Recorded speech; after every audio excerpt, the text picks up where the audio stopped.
皆様こんにちは、セリナです。メインチャンネルで2022年に発売されたデパコスの新作ファンデーション23種類を仕上がり別に分類分けしてご紹介しましたが、その動画のコメント欄でたくさんのリクエストをいただきました。トルビオンエクシアの新作ファンデーション2種類とイプサの新作リキッドファンデーションを追加でご紹介したいと思います。それぞれの塗り心地や仕上がり、崩れなどを比較して、最後に5種類の仕上がり別の中のどのタイプに分類分けされるのかもご紹介していきますので、今年のファンデーション総まとめ動画と合わせてぜひチェックしていただけたら嬉しいです。それでは早速始めていきます。まず1つ目はこちら。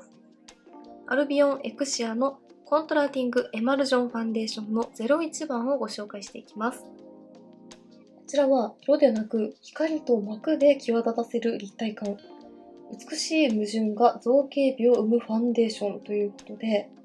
店頭でお伺いした時もカバー力はかなりナチュラルで、色で覆うのではなく光の反射を味方につけるようなファンデーションとのことでした。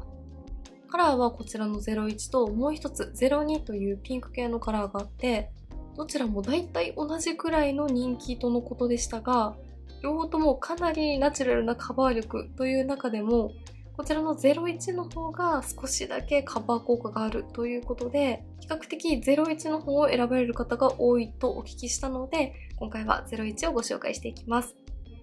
02のピンクも BA さんの手元でカラーを見せていただきましたが、ファンデーションのピンクカラーというよりもカラーコントロールタイプのピンクという感じの仕上がりだったので、カバーというよりも血色感や透明感を出したいという方におすすめだそうです。こちらのファンデーションはこんな感じのしっかりとしたスポンジがついていて、この専用スポンジで塗っていきます。使用していく下地はこちら。サンプルでいただいた同じアルビオンエクシアのラピダリストメイクアップセラムを使っていきます。こちらも視聴者様からすごく使い心地が良かったと教えていただいたアイテムです。では塗っていきます。ブランドからの説明に美容液のようにみずみずしいテクスチャーと記載がありましたが、本当に美容液のようにスルスルと伸びます。最初のテクスチャーはとてもみずみずしいですが、伸ばしていくとこんな感じで肌につるんと膜を作ってくれて、こんな感じで今下地を塗っただけでも肌全体をつるんとした綺麗なツヤ肌に見せてくれています。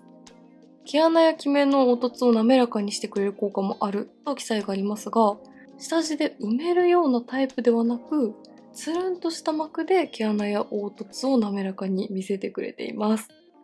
この下地すごくいいですね。ちゃんと内側は保湿されているので、肌全体はもちもちとした質感です。では、専用のパフでファンデーション塗っていきます。やはりすごくナチュラルなカバー力ですね。肌にのせても、ファンデーションのカラーがついたという感じはしないです。はい、まずこちら側に一度塗りしてみました。反対側はまだ下地も塗っていない状態ですが、素肌のままと比較しても、本当にファンデーション塗っている感のないくらいナチュラルですよね。でも、下地の効果もあると思いますが、ファンデーションを塗ることでさらに、毛穴や凹凸感は綺麗に滑らかにつるんと見せてくれています。すごく不思議なファンデーションですが、このつるんと感は綺麗ですね。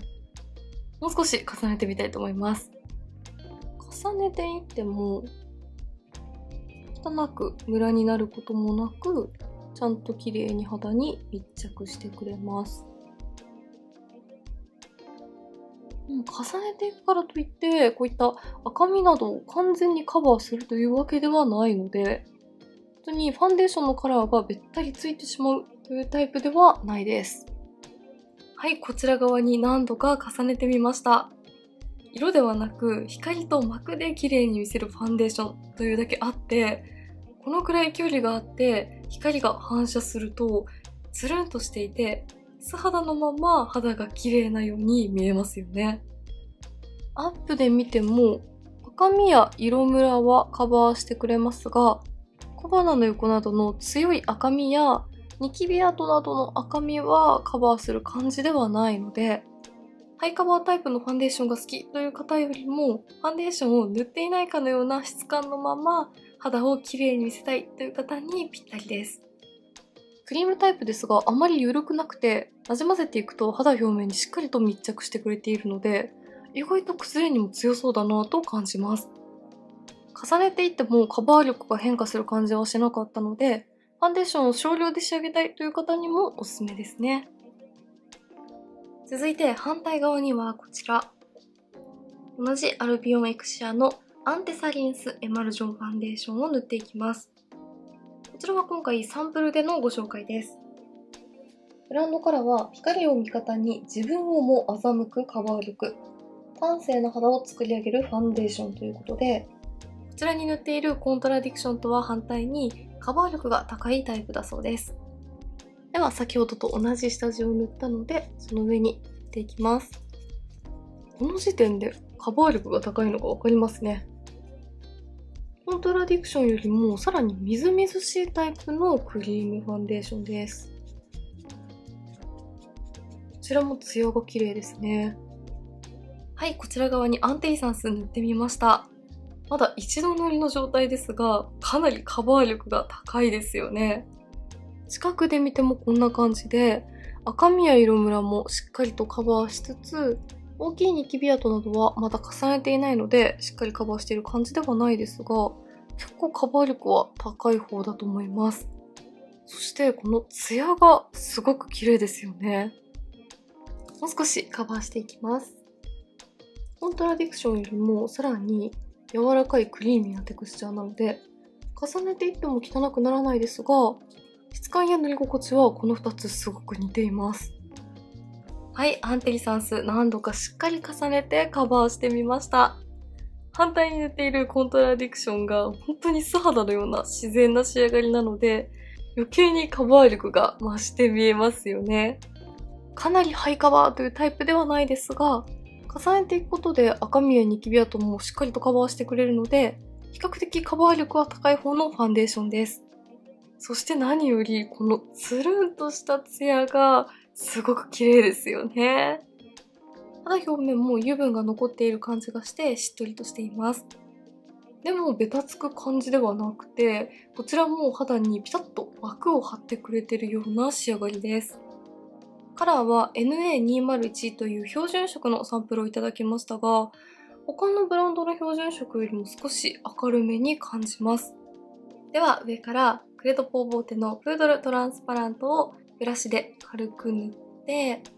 このままマスクをした状態で数時間過ごして、マスクの蒸れや摩擦による崩れについて見ていきたいと思います。はい、あれから4時間ほどマスクのまま過ごしました。どんな感じか見ていきます。はい、マスクの中の肌はこんな感じです。まずこのくらいの距離で見ると、両方ともそこまで崩れは気にならない印象ですが、アップで見るとこんな感じで、汚く崩れてはいませんが、コントラディクションはマスクが当たる部分が少しファンデーションが剥げていると、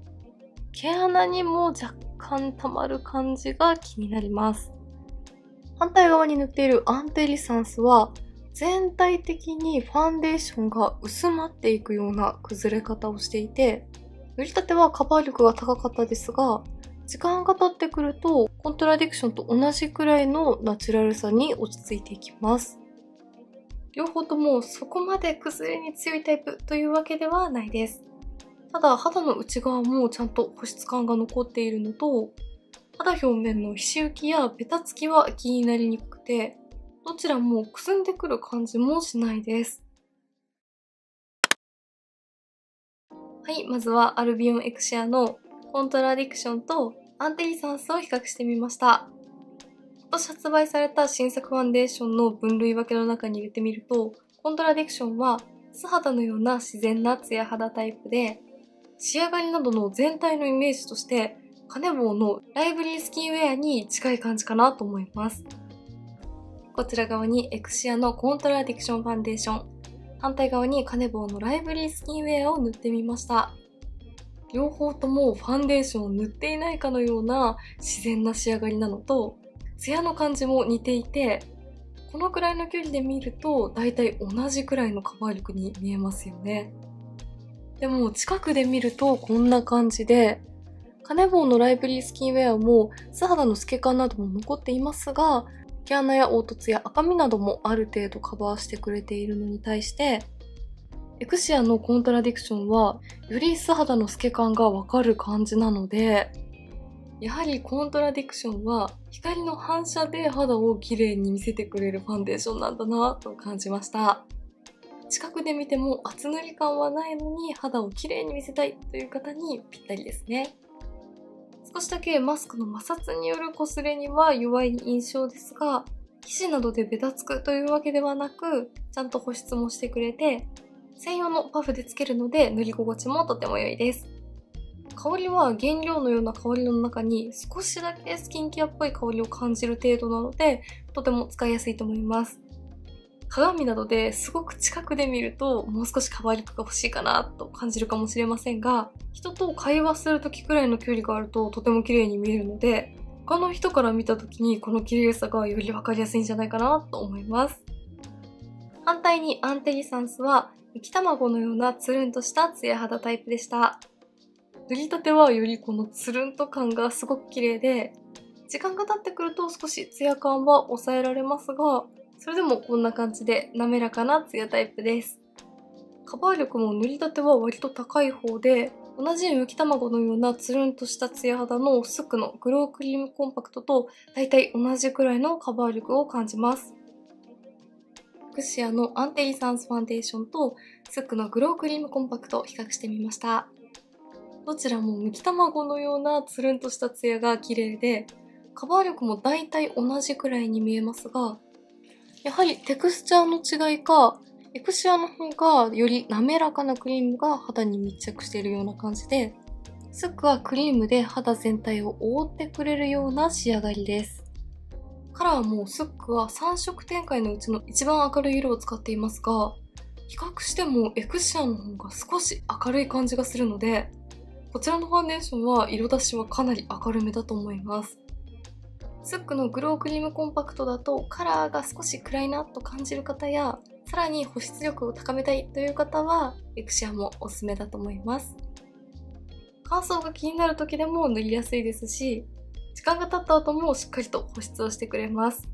ただ汚く崩れてしまう感じではないですが、塗りたてよりも時間が経つとファンデーションが薄くなっていくように感じたので、塗りたてのカバー力を保ちたい方は持ち運んでお直しするのがおすすめです。香りはコントラディクションと同様、原料のような香りに少しだけスキンケアの香りがする程度です。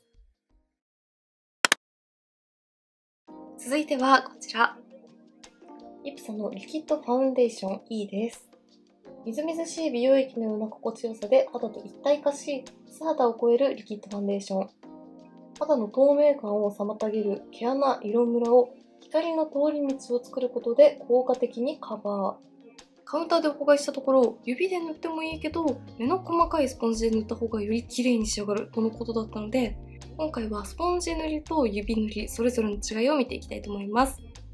まずこちら側にディオールのバックステージブレンディングスポンジを使って塗っていきます。下地は先ほどと同様、アルビオンエクシアのラピダリストメイクアップセラムを使っています。指で塗ったものをスポンジで伸ばすのではなく、スポンジに直接ファンデーションをつけてそのまま塗るのがおすすめとのことだったので、その通りにやってみます。こんな感じで直接出して塗っていきます。すごくみずみずしくて軽いテクスチャーなので、スポンジで塗っているというのもありますが、こんな感じでスルスルと伸びていきます。一度塗りだとかなりナチュラルです。はい、まずこちら側半分にスポンジで一度薄く塗ってみました。こちらも仕上がりすごく綺麗ですよね。近くで見るとこんな感じで、ある程度の赤みや色ムラはカバーしていますが、少し素肌の透け感が残るタイプなのと、やはり大きいニキビ跡などの赤みを完全にカバーするタイプではないので、ここからさらに重ねていきたいと思います。重ねていけば意外とカバー力は増していきます。スポンジでタップしているので少しだけツヤも出てきますね。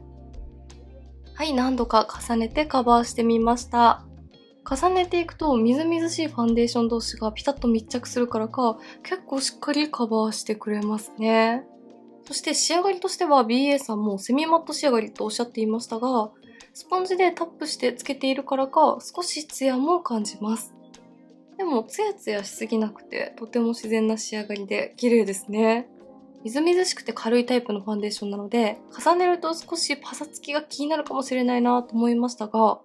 スポンジで塗っているからか全然重ねてもパサつきや汚くなる感じも気にならないです。ではこちら側半分には指塗りをしていきたいと思います。指で塗ると、でも軽くてみずみずしいので全然指塗りでも綺麗ですね。指塗りの方が一度塗りでもしっかりとカバーする感じがします。はい、反対側は指塗りで一度塗りした状態です。指塗りの方がかなりカバー力が増して見えますね。そしてスポンジで塗った時よりも少しだけセミマットな仕上がりです。さすがに一度塗りだと大きいニキビ跡などの赤みを完全にカバーするというわけではないですが、結構カバー力は高い方です。もう少し重ねていきます。重ねていっても全然問題なく伸びてくれますね。やはり何度か重ねてタップすると指塗りでもこんな感じで程よいツヤが出てきますね。この感じが光を反射していてとても綺麗に見えます。はい、こちら側指塗りで何度かしっかりと重ねてみました。指塗りをするとしっかりと重ねていけば赤みや色ムなどのも結構カバーしてくれます。ハイカバーなタイプですね。でも指塗りもタップしていけばツヤが出るので、セミマット仕上がりだからといって全くツヤがなくパサついて見えてしまうということはなく、一度セミマットの肌に仕上げた上に程よいツヤと光の反射を感じるようなタイプで、この絶妙なツヤ具合がすごく綺麗だなぁと感じます。店頭でお伺いした時にスポンジ塗りがおすすめとのことだったので、塗りにくいタイプのファンデーションなのかなと思っていましたが、指塗りでもみずみずしさがあるので、スルスルと伸びて全然伸ばしやすかったです。何度か重ねていくと程よい重さとクリーミーさも出てくるので、肌表面でもパサつかず、何度重ねてもこんな感じでムラなどにもならず綺麗な仕上がりです。このファンデーションすごく綺麗だと思います。カラーは今回標準色の101番をセレクトしましたが、特に指塗りをした方を見ると他のブランドの標準色よりもかなり明るめに感じますよね。ではこの上からクレドポーボーテのプードルトランスパラント N をブラシで塗って、数時間マスクのまま過ごしてみて崩れについて見ていきます。スポンジ塗りと指塗りどちらの方が崩れに強いかも楽しみです。はい、あれから約4時間ほどマスクのまま過ごしたので、どんな感じか見ていきたいと思います。この距離で見ても塗りたてよりもファンデーションが薄くなっている感じがわかると思います。アップで見るとこんな感じで、マスクがよく当たる部分がファンデーションのハゲが気になるのと、全体的に保湿感が高いからか浮いてくる感じが気になります。ただ鼻周りなどもベタベタするわけではないので、ハイカバーでセミマット仕上がりで、でも乾燥が気になって高保湿のタイプが使いたいという方にはぴったりなファンデーションだと思います。スポンジ塗りをした方と指塗りをした方で崩れ方の差は感じないので、仕上がりのお好みによって塗り方を使い分けてもいいと思います。はい、イプサのリキッドファンデーションはこんな感じでした。こちらのファンデーションはセミマットのベースにタップするように重ねていくと程よいツヤも感じるので、今年発売された新作ファンデーションの中で分類分けをすると、マットセミマットタイプと質肌のような自然なツヤ肌タイプのちょうど中間という感じなので、分類分けにかなり悩みますが、一度塗りの状態だとセミマット質感だったので、マットセミマットタイプに分類分けしました。